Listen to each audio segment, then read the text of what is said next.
Hi, friends. This is Ashley Latecki Ellenboss with Skyhouse Herb School and Apothecary. And today is part two of my talk, Herbalism Working in a Fringe Profession. So, today I'll be commenting on some of the messages I've received from you guys, from my subscribers and followers, and also kind of talking a little bit about. Some of the other thoughts that have come up for me as I've reflected on this idea of working in a fringe profession. So first of all, I just want to say thank you to everyone who liked this video and commented on uh, your experience in working in different types of fringe professions. And for so many of you saying such loving and kind words about herbalism and about my work. That's just, oh, thank you. you know, a I love what I do. I love being an herbalist. I love being an herbal educator. And, sometimes I can't say that it's a thankless profession because it's definitely not. Like I definitely feel appreciated, but it's always nice to get feedback on what my work is, because really I want it to be of service. And so when I get feedback, I know, okay, it's serving at least one person, and that's all I can ask for. So thank you, thank you, thank you all for your nice, kind words. I wanted to just shout out to a few of you who left comments on my YouTube station. Tina made a few comments that she totally could relate.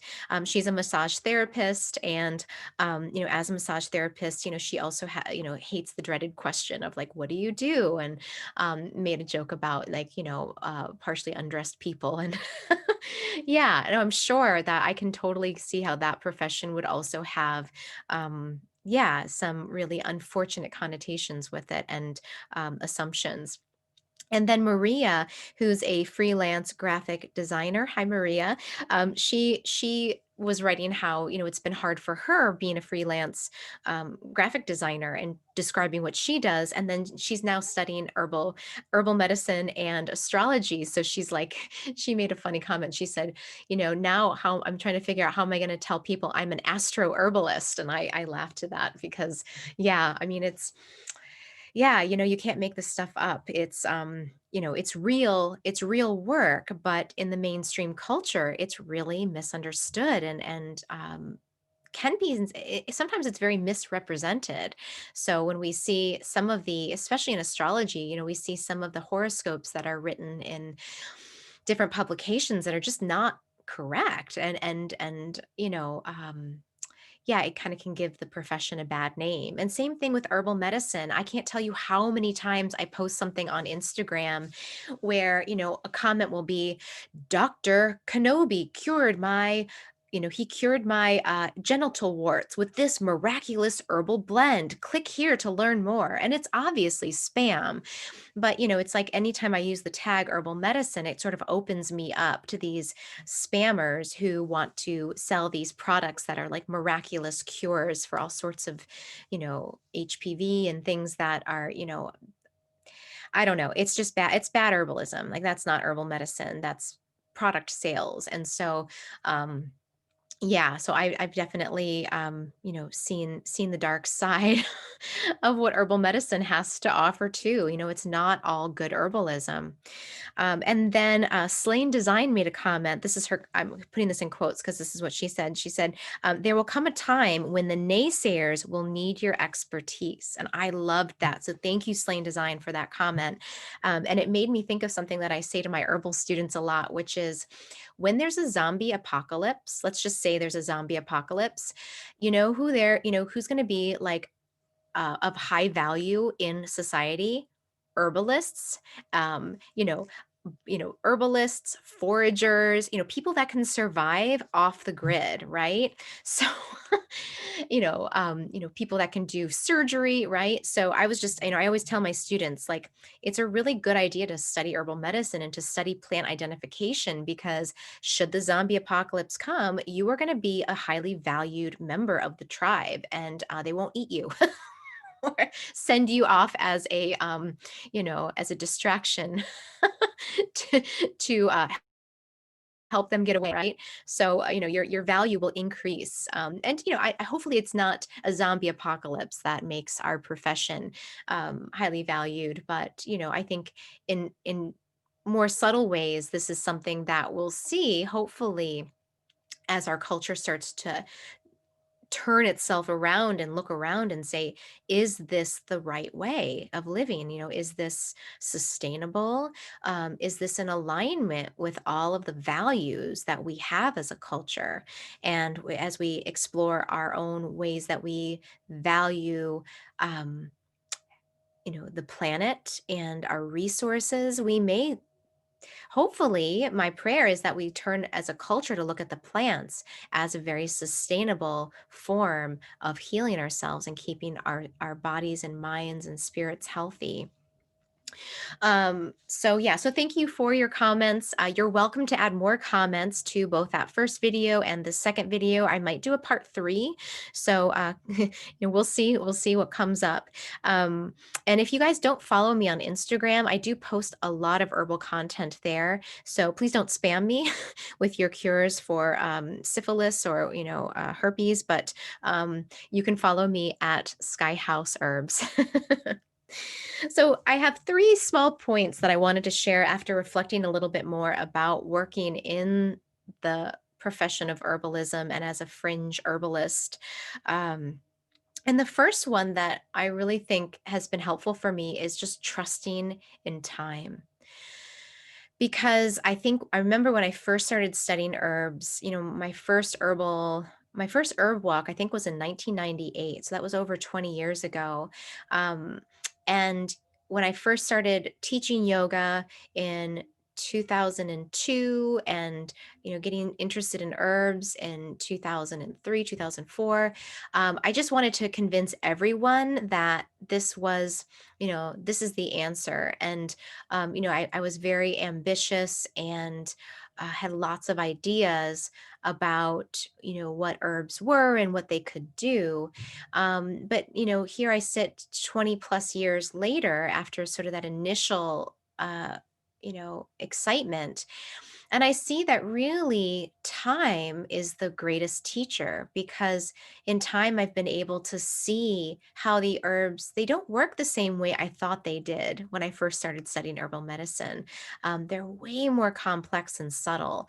So, as I sit here as a registered professional herbalist, I really see that, boy, it took a lot of time for me to understand these plants and for me to communicate how they actually work. The second thing I wanted to share was that in fringe professions, again, I think back to my overeager 20-year-old self, just kind of diving into the world of herbal medicine, and how the people that I really followed and admired and the ones that taught me the most really led by example. They lived a life where herbs were at the center.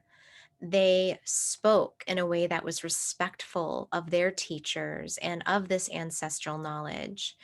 And they consumed uh, in a way that was sustainable and that was in alignment with their values.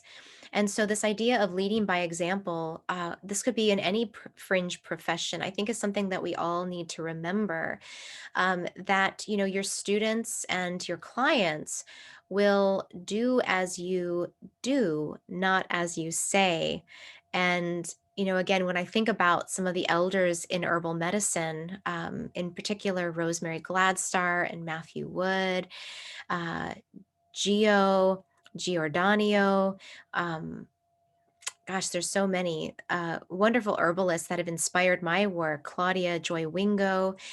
I mean, yes, they taught me content and information, but they taught me also how to live and how to live in a way that I think speaks on behalf of the plants. And that kind of leads me to my third uh, reflection, which is that let the plants speak for themselves, or let the work speak for itself. And again, when I first started off, I was really eager to prove how herbs worked. And so the science, I entered into herbs from the scientific perspective, and really was into looking at standardized extracts and trying to understand how these how each phytochemical worked in the body, so I could prove to people that plants were valuable. Even though, I still saw them as spiritual beings, I wanted to have a language I could speak to prove their worth. And um, what I've learned over time though is that the medicine speaks for itself because it just works. It works over and over and over and over again. And even sometimes I'm astounded when a client comes back and be like, something as simple as an overnight nettles infusion. Oh, wow, that cured my eczema of 30 years in just a month. So the plants work. And so, I just, I have to remind myself of this whenever I start to feel like, okay, is this value or is this profession of value in the larger scheme of things? And, is my tiny little YouTube channel like, is this the best use of my time? I don't know, but I like to think that if one person out there listens and they try a plant and it works for them, and then they tell someone and then a plant works for them, that slowly we can start to the work of plants as powerful healers can start to become more widespread and more widely acknowledged, and then that in turn will help me as a professional become more validated. So, it's not my job to convince everyone, but to let the plants convince people, and then they'll want to seek out professionals who speak the language of the plants. And so we could, easily take these three lessons and apply them to massage therapy, right? Trusting in time and your own time, gathering the experience you need, leading by example, and letting the massage speak for itself, or letting the design work speak for itself, right? So letting the astrology speak for itself, right? That's one thing that I've noticed in my family is. While a lot of my family, they don't necessarily, they're not true believers in astrology, they've seen it work because there have been many things my husband and I have, decisions we've made based on the astrology of the moment. And, so far, knock on wood, we're doing all right. And we've actually, I think, avoided some pretty big uh, karmic landslides by paying attention to the astrology. Um, and we've been able to, humble ourselves when some of the astrology has hit us, and just have been able to see it from a bigger perspective and not, take it so personally. So yeah, so those are some of my thoughts and reflections and some of my comments to you guys. So thank you again for watching, and leave more comments. Let me know if you have any ideas for a part three. Are there any pieces that you'd like me to speak to that I haven't spoken to yet? Or maybe herbs, maybe are you interested in looking at some herbs that might help you, um, with some of these themes, and themes of like longevity and trust, um, and things like that. So let me know. And once again, I am just so grateful to be here, and to have you all carrying this herbal wisdom out into the world. So thank you so much, and have a good day.